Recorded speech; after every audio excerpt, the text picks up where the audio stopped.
Hello everyone! In this video, I'll guide you how to fix Valorant error code VAL59 with some quick and effective steps. This error usually happens due to login or connection issues with Riot servers.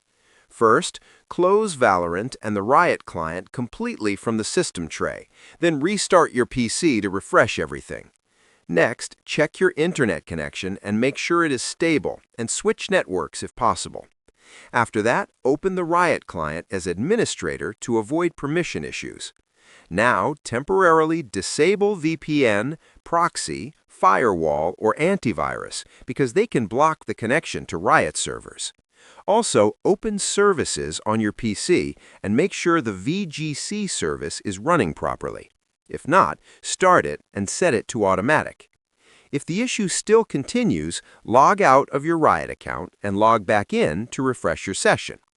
Finally, launch Valorant again and the VAL59 error should be fixed completely. Subscribe the channel for more videos.